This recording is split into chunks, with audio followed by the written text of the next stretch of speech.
tubahaye ikaze mwese abateze amatwi Birindiro TV turabasuhuje. Uyu ni wa mwanya tugira ngo tuganire n'abantu muri rusange cyangwa n'abanyarwanda muri rusange. Uyu munsi tariki 27 z'ukwezi kwa gatanu 2025 tukaba tuje kugira ngo tuganire n'abanyarwanda se cyangwa n'abantu muri rusange ku bijyanye n'akarere kacu k'ibiyaga bigari. Turaza kuvuga kuri Isiraheli, turi kuri Repubulika Iharanira Demokarasi ya Kongo n'andi makuru muri rusange. Turaza no gukora ibintu bimeze nk'isanisha, noneho abantu hepfo muzashyireho like cyangwa mukore subscribe kugira ngo ibintu byacu birusheho kugenda neza. Ubwo mwandike na message muvuga mutangaha wenda ari byo cyangwa se ntabwo ari byo. Ikiganiro cyacu rero kiratangira muri Repubulika ya Demokarasi ya Kongo, aho wo bita Bamporiki Jean Marie muri Assemblée ya Repubulika byumvikanye ashinja inzego z'igihugu ko harimo abantu bafite akaboko kuri iriya mirwano guhera igihe yatangiriye kugeza na n'ubu ngubu. Ubwo rero ku byo twabashije gukuramo nyine n'ubwo Urufaransa ruba atari rwinshi cyane, ariko turagerageza kugira ngo tujye tubinyuramo kugira ngo wenda n'abatarwumva nabo bajye babasha kugira icyo bafatiraho gatoya, tubashe kugendana mu biganiro tuzajya dukora. Ubwo nindangiza imbere ndahita ashyiraho nyine uko byari bimeze mu nteko nshinga amategeko, murebe ukuntu nyine uwo mugabo yari ari kuvuga n'uko yari kujya ababwira nyine. Aha ngaha rero uyu mugabo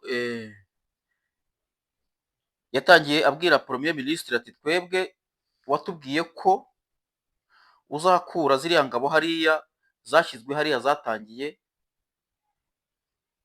impunzi z'abanyarwanda zinjira muri Repubulika Iharanira Demokarasi ya Kongo. Ntacyo yashatse kuvuga ko yavuze ko ibintu bye yabishyize mu ncamake, ariko yagombaga kubitangirira ku muzi. Yongera avuga ko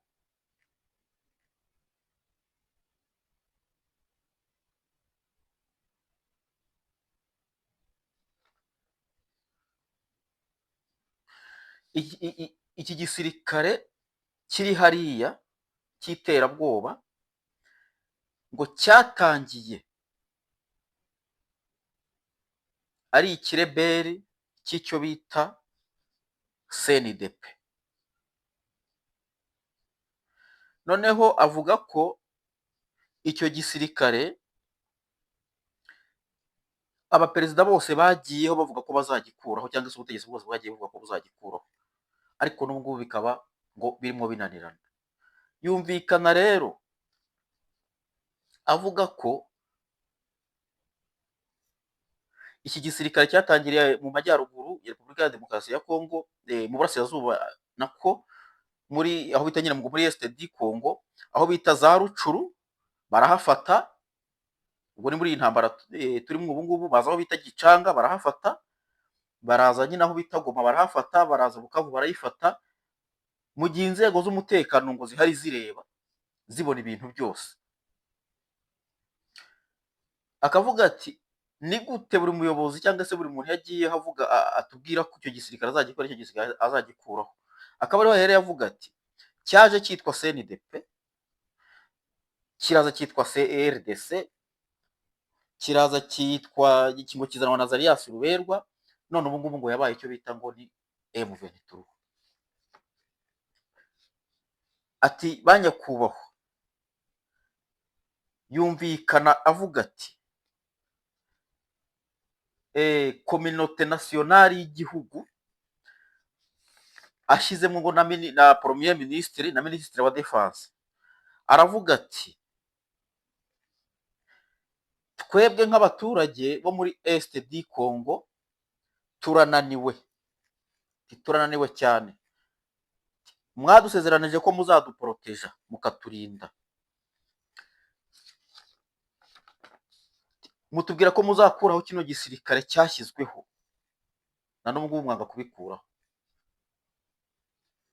Ati ndababwira impamvu ko twe tubakeka ko biriya bintu mubifitemo akaboko. Abwira Ministre wa Defense na Premier Ministre.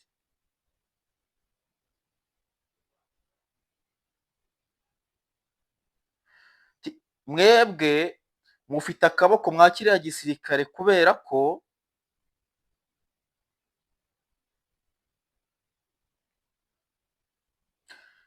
ko kiri hariya mukaba mudashobora kujya kubaza abantu ba Este impamvu barimo bagambanira igihugu cyabo. Ni gute mudashobora kujya kubaza ibintu birimo biba hariya kuri cyangwa muri kariya gace? Abaza ati ni ukubera iki mudashobora kujya kubaza ibintu biri muri kariya gace, murebe niba ari abaturage batuye hariya baba bafatanya n'ibihugu bituranye kugira ngo kiriya gihugu kugira ngo kariya gace bagace ku gihugu cyacu. Ati aha ngaha rero kuva nta kintu mwari mwabivuga kuva intambara yatangiye cyangwa mugende murebe abaturage mubahumurize, bigaragara ko namwe iriya ntambara muyifitemo akaboko.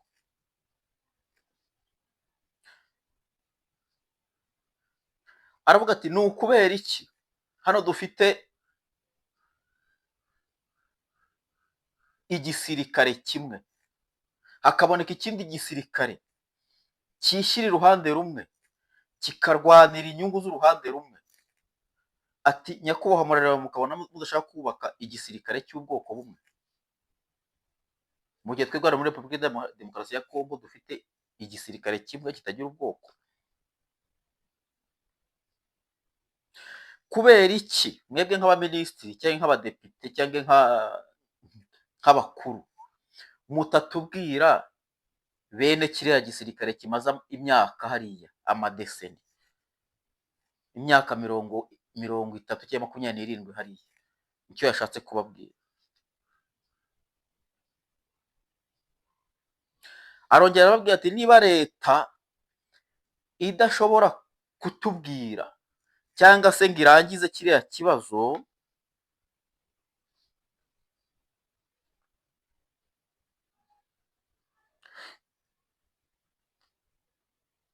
turavuga ko leta cyangwa se ubutegetsi bwa Repubulika Iharanira Demokarasi ya Kongo bwagurishije Kivu y'Amajyepfo n'iy'Amajyaruguru.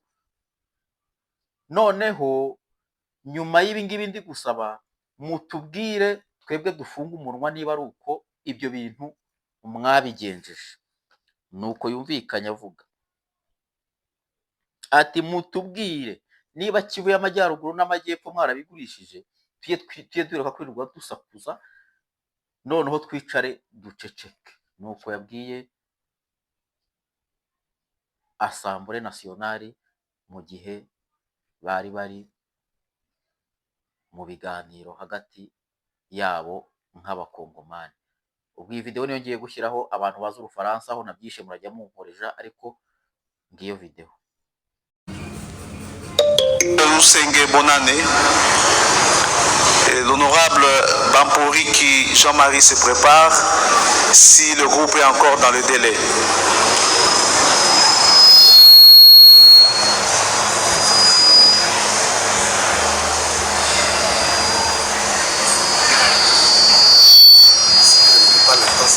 Merci. Rapporteur.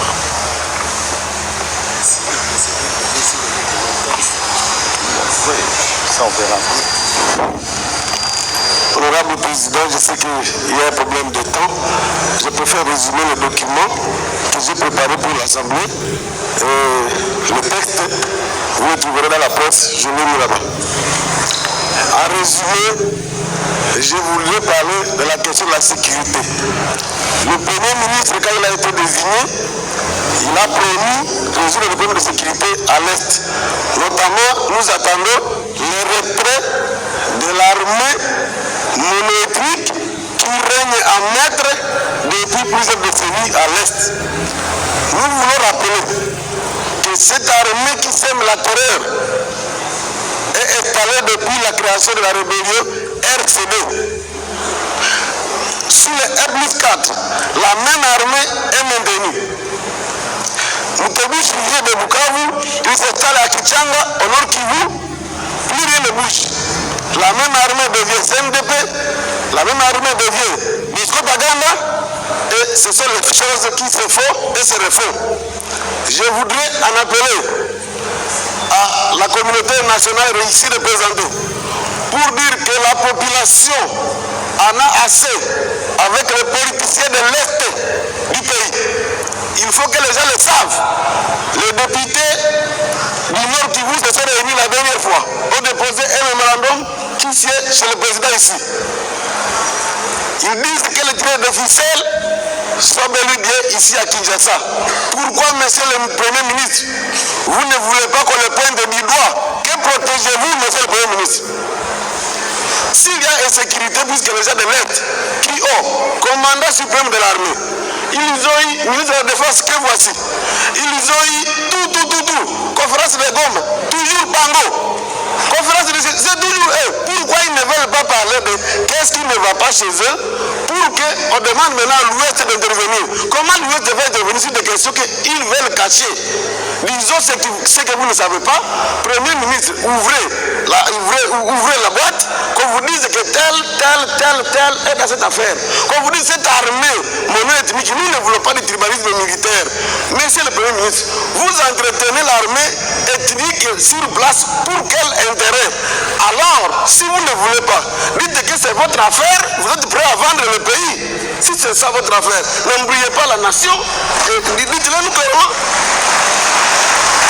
Nous voulons faire savoir ici que si ce gouvernement ne décide pas de terminer l'affaire, apprenez les militaires mono-ethniques qui sont là-bas, alors, disons-le clairement, vous trahissez la nation. Il ne faut pas qu'on ait peur de vous le dire. Je crois qu'il faut le noter, la nation en a assez avec cette question de tourner autour du pont, quand on vous demande de relever les militaires qui y sont depuis longtemps. Nous sommes prêts à vous dire, tel citoyen qui est ici est dans cette affaire. Vous ne voulez pas qu'on le dise. Pourquoi? Donc, je crois que ce n'est pas nécessaire de dire plus que ça. Je conclue en disant que la ville de Goma, pour tendre la main à l'ouest, a voté contre Vila Kikanda pour lui dire, nous, les gens du Nord qui vous trahissent, vous de l'Ouest, venez nous aider. Demandez à ces gens pourquoi ils trahissent leur pays. Demandez à ces gens pourquoi on soutient les pays voisins à dominer leur pays, mais ces pays voisins-là ne nous aident à rien. Quel est le problème? Je m'arrête là pour dire que si le Premier ministre actuellement nommé, lui n'aura pas d'excuses. Son prédécesseur, on peut l'excuser, il ne connaît pas les affaires de l'Est. Mais lui, il y a vécu. Si, encore une fois, comme le ministre de la Défense, sortant, il a déclaré ici, en réponse à ma question, qu'il va retirer tous ses militaires. Il vient de quitter, il ne les a pas retirés. Vous aussi, si vous ne sortez pas ces gens-là, nous dirons que vous vous attendez quelque part pour vendre l'Est, alors ne dérangez pas tout le monde, c'est votre affaire, vous aurez vendu, on s'arrête là, merci beaucoup.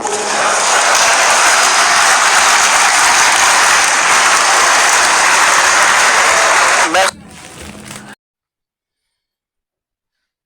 Perezida Laurent Desire Kabila icyo yasize avuze rero atari yitaba Imana, ari nacyo yabwiye nasiyo cyangwa se yabwiye igihugu ati abaturage nibave mu bitotsi, abaturage bagomba kuva mu bitotsi bakitabara bakarwanya umwanzi. Akaba ariyo mpamvu mbona nyine abazarendo hariya nabo bakurikiza ibyo sekuru yasize ababwiye. Ruvuga ngo buri gihugu cyose kigira uwo bitirira nyine nyiracyo, bakavuga ati uyu nguyu yari sekuru w'igihugu, bavuga ati Mobutu yaza kuba hari isuku byari kuba bimeze. Na Kabila rero nawe nuko abakongomani bamufata Kabila Père Laurent Desire Kabila, niyo bavuga bati yadusigiye umukoro uvuga ko twebwe tugomba kuva mu bitotsi tugahangana n'umwanzi, tugafata intwaro iyo ari yo yose, yaba ari icira umuriro, yaba ari intwaro gakondo, yaba ari amasengesho, waba ari umuti. Ibyo byose birakenewe ku rugamba kugira ngo abanyagihugu se cyangwa nk'abakongomani bikure ku ngoyi cyangwa se bikure mu bucakara we ngo bwabo yise abatutsi. Akaba ari muri izo sasa abakongomani rero ngo bo babibona bakavuga ati twe turimo kurwana kubera ko twatewe n'ubu bwoko. Akaba ari nayo mpamvu wa mudepite mwumvise avuga ko igisigaye kirimo cyubakwa kiriya cyaye mu Berituruwa gishobora kuba ari icy'ubwoko bumwe hagendewe kuri ibi bintu uwahoze ari umukuru w'igihugu cyangwa se sogokuru w'igihugu yasize avuze. Ubwo rero video ye nayo tugiye kuyishyiraho ngiye. Vont perdre la guerre partout, même là où ils prétendent encore avancer. C'est une guerre injuste imposée à un peuple souverain. Et le peuple doit se mobiliser. Il n'est pas encore assez mobilisé pour répondre à l'agression. Et je pense que l'issue est certaine. La victoire appartient au peuple congolais. Le peuple doit se mobiliser. Tout le monde se préparer pour confronter l'ennemi.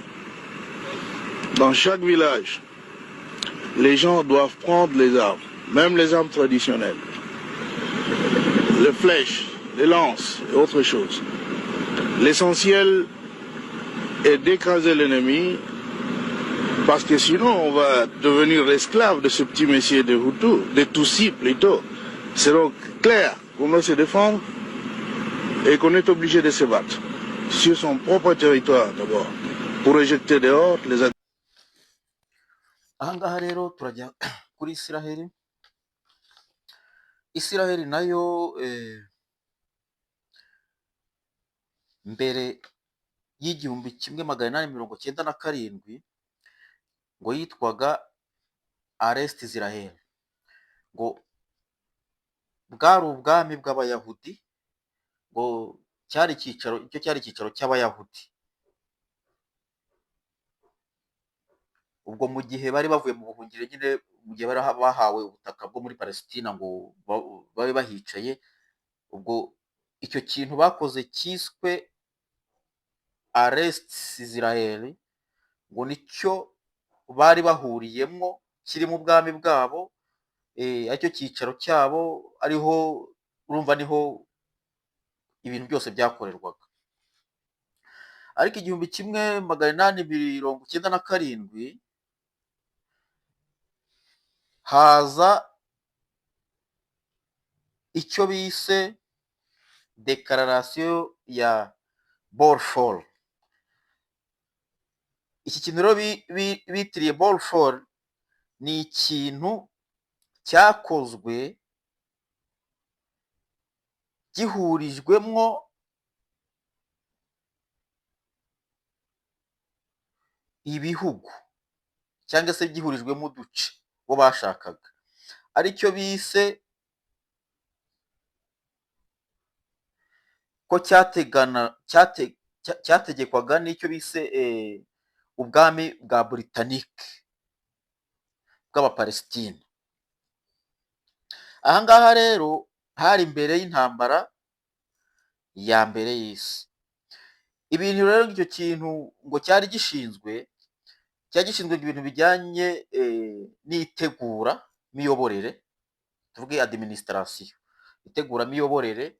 Umuzi muri administration ko ibintu byose biba birimo nyine bishobora kugirira neza abaturage cyangwa se bitangwa inzira n'umuyoboro abaturage bashobora kugenderamo. Ubwo rero icyo kintu bise méthode britannique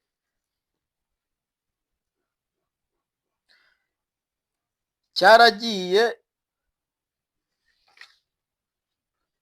gifata mu mwaka w'igihumbi kimwe magana cyenda mirongo ine na karindwi,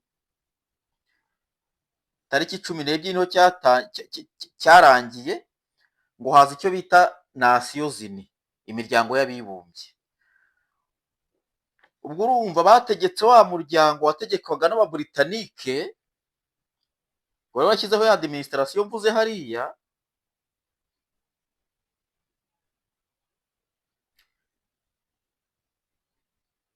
bategeka ko leta z'Abarabu na leta z'Abayahudi zigomba nazo kwiteranya, bakagendera ku mategeko cyangwa bakagendera ku miyoborere y'umuryango w'abibumbye wa Nations Unies, tuvuga uko nguko. Noneho rero ibyo bintu bimaze kuba ngo bikagira icyicaro ngo bita ngo Yerusalemu. Abo ku ruhande rw'Abarabu barabihakana, abo ku ruhande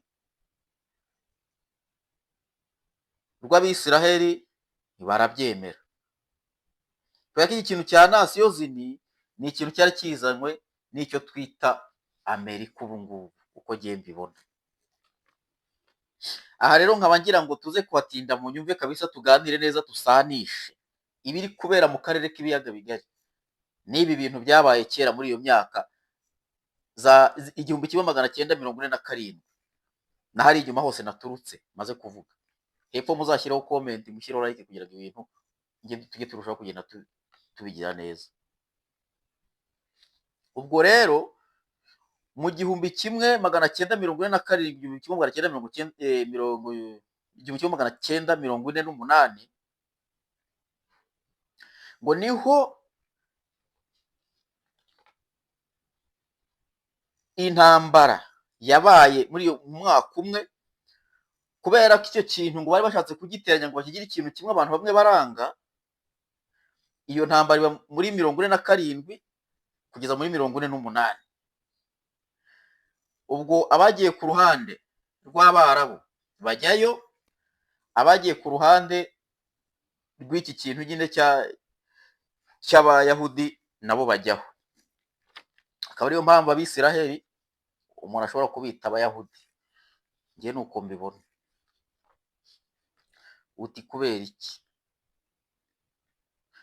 Ubwo rero icyo gihe kimaze kuba, aba Bisiraheli bo ngo bahise badekarara ubwigenge. Bamaze kudekarara ubwigenge muri izi ntambara zaje zimaze umwaka, ubwigenge barabubonye ariko babuheshejwe n'ikibise nasiyo zimwe, ariko babuheshwa bari ku butaka bari barahungishirijwemo n'iyi miryango ya nasiyo zini. Akaba ariyo mpamvu ngiye guhera ahangaha mvuga nti, niba tuzi ko umuntu yavuze ko yategetse umuntu imyaka 400, ubutegetsi akabuhabwa n'Ababiligi kugira ngo akandagira abirabura bagenzi babo imyaka 400, hakaza kubaho revolution yo muri 59 abantu bakikura mu ngoyi, nk'uko tubisoma mu mateka nuko bimeze. Abo bantu bagahunga bakajya ku cyicaro cy'Ababiligi Burundi aho cyari kiri Bujumbura mu 1961. Icyo cyicaro cy'Ababiligi niho cyari kiri. 1961 nicyo cyicaro cyari kiri. Noneho ubwo Bubiligi kwa karimo bwari bwaratanze ubwo butegetsi bufata ba bantu kwa ko bari babuhungiyeho n'ubundi bari baziragiye kuva kera. Ngiye nuko mbibona, bamwe babajyana muri Kivu y'Amajyepfo, ariho ngo bitaga ngo ni Kivu Central, aho mwumva hari kubera imirwano za Minembwe. Abandi babajyana muri Tanganyika, hariya muri Tanzania, muraza ahantu bari. Abandi babajyana ku nkengero za Tanganyika, aribo tuzasanga i Burundi. Abandi babajyana i Bugande. Burumva icyo gihe imyaka yarishize. Akaba ariyo mpera rero mvuga nti, izi ntambara ziba ni imishinga iba yaratangiye kera abantu baba batazi. Ndaza kubereka ibintu Isiraheli twiga mu ijambo ry'Imana, batubwira ngo ni Isiraheli ngo n'abana b'Imana. Hari n'abazi ko, hari n'abakizi ko ubwo ngo Isiraheli ngo ari mu ijuru atari ku isi. Bakatubwira ko ngo Isiraheli ngo ari ubwoko bw'Imana, bakatubwira ko ngo ubwo Isiraheli ngo idaterwa ngo ahubwo ngo itera. Mwarebye ibintu Irani ejo bundi yayikoreye, usubye ko ari uko wenda yasabye imbabazi. Bakatubwira ko ngo Isiraheli ngiza ngo mu butumwa bw'Imana, bakatubwira ko ngo iza ngo muri Bibiliya ngo nk'abantu batoranijwe n'Imana, niko kuntu baza babitubwira. Bakatubwira ko ngo Isiraheli ngo mbega ngo ari abantu bakataraboneka, ngo ari abantu ngo bakora ibintu ngo Imana ishaka, cyangwa se ngo ari abantu ngo bagendera mu mujyi w'Imana, kubera ko ngo ni nabo ngo Mose yarayoboye, ni nabo ngo amategeko y'Imana yanyuzeho kugira ngo abe yatugeraho. nibyo genda byemera ko ashobora kuba ariyo yaranyuzeho, ariko ashobora kuba yaranyuzeho ntibaduha amategeko original, bakaduha amategeko yo kudutuburira. Ni gute wavuga ngo ntukice none umuntu agaca inyuma agahita akora imbunda akayizana? Icyo ni ikibazo cya mbere, muzashyire kuri comment. Icya kabiri, ni gute umuntu yavuga ngo ntukibe, bakaza bakagabangabanya imbunda mu bihugu byacu kugira ngo uramutse avuge bamurase, badutwarira amabuye y'agaciro. Icya gatatu, ni gute batubwira ko aribo bantu ijambo ry'Imana ryanyuze cyangwa se amategeko 10 y'Imana banyuzeho, akaba aribo bazi gukora indege hano muri Afurika, abantu bavugana n'Imana akaba ntawe wari wagira formule yo gukora indege. Sindimo ngaya ko Imana itabaho, twe turasenga kabisa Imana ibaho, ariko ibintu batuzanyemo byo kwambaza ngo Imana ya Yakobo, Imana ya Isaka, tukareka kwambaza Imana z'abakurambere bacu. Natwe uzaya kwambaza Imana ya Isiraheli. Imana ya Isiraheli ndaza kuyibereka uburyo Imana ya Isiraheli ikora. Ndaza kubibereka ku ifoto ndibuze gushyiraho cyangwa kuri video ndibuze gushyiraho kuri Isiraheli yagize aho bita muri Gaza. Nibwo muraza kumenya Imana ya Isiraheli yariyo, muze kumenya Imana ya Yakobo yariyo, buyo mumva bavuga, cyangwa Imana ya Isaka. Gusenga rero Imana ya Isaka na Yakobo na Isiraheli, nkaba mbona ko ahubwo twe tuba turimo twambariza abandi bo barimo bashaka kugira ku cyo bashaka, ku cyo bageraho. Aha ngaha rero akantu nkaba nkavuye, akaba ariho hantu nashaka kugira ngo nge nibwo naturutse yari hejuru hose muri iriya myaka yashize, nkaba nagira ngo turebe nyine aha hantu ibintu bituruka.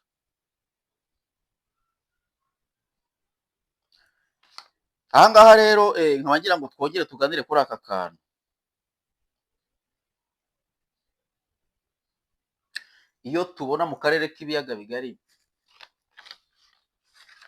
harimo abantu baza bavuga ko aribo bantu ngo bahohoterwa kurusha abandi, nk'aho aribo bagatuye bonyine ako karere, ahubwo bagaca muri iyo nzira bavuga ngo bagiye gukiza ngo barimo bahohoterwa kugira ngo babangamira abandi cyangwa bamara abandi.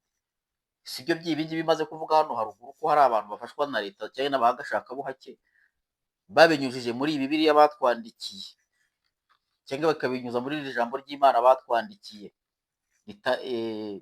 ritari original ryabo bo bakoze, kugira ngo babone ukuntu bategeka isi yose na Afurika, noneho kugira ngo baturangize abanyafurika.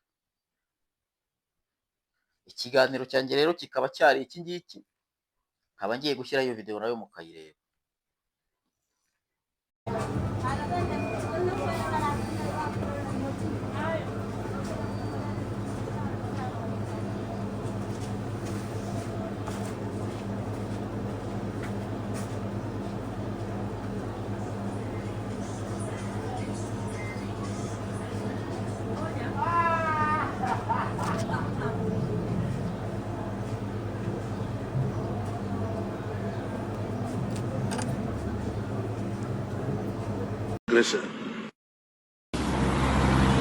Laurent Désiré lobi na biso to simba ba